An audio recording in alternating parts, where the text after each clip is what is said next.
From the best news headquarters in the world, this is Breaking News, a recap. Hello and welcome to Breaking News, a recap. I'm your host, Wesley Newfarmer, and I'm joined by the woman who I believe is responsible for the new sign in the break room reminding people to wear pants, Jessica Pratt. It's not really for people, as it specifically says, Wesley, wear pants in the break room. Well, I see what you've done there, Jessica. You've used facts against me. How very fake news of you. That makes no sense whatsoever. It doesn't... On with the news. Speaking of no pants, just days after a bomb cyclone hit New York City, leaving people in freezing conditions, hundreds of commuters chose to participate in the 17th annual No Pants subway ride. The day challenges brave commuters to strip down to their underwear in front of complete strangers, or as these guys call it, a regular Tuesday.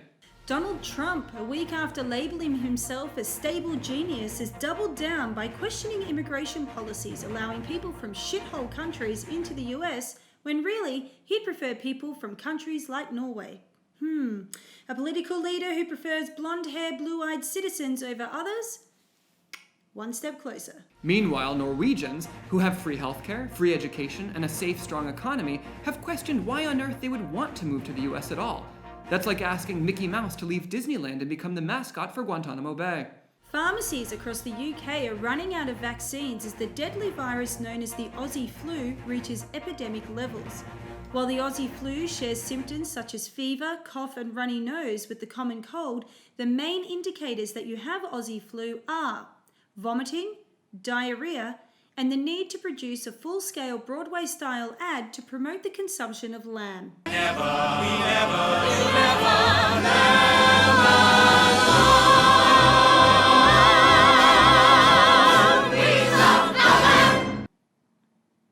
A gas-sniffing smart pill designed to help the treatment of people suffering irritable bowel syndrome has passed phase 1 clinical trials. According to doctors, the pill measures chemicals in the gut and then sends the results to a smartphone app.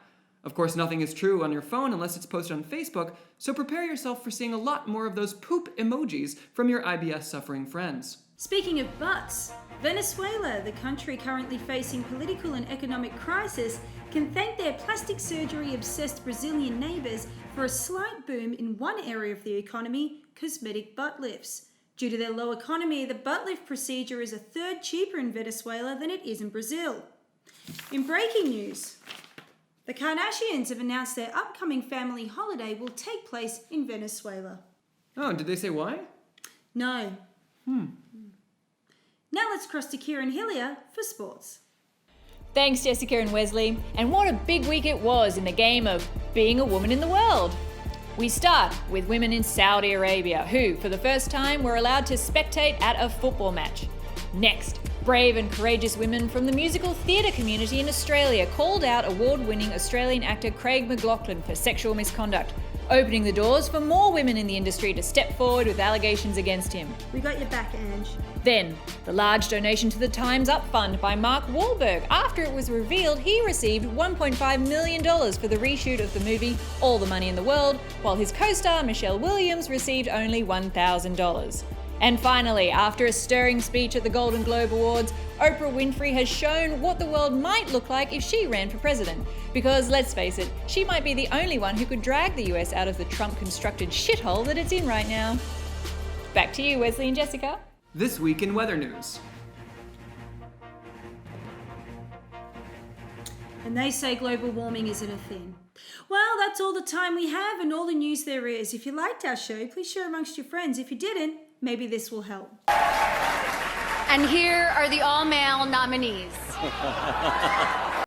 Tune in next time for more breaking news a few days after it actually happens.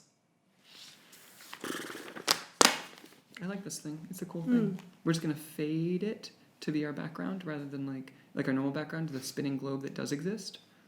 You know, when I normally crop it and you see this. Yeah. I'll just fade it to be that for end credits right now. And then I'll slowly fade it.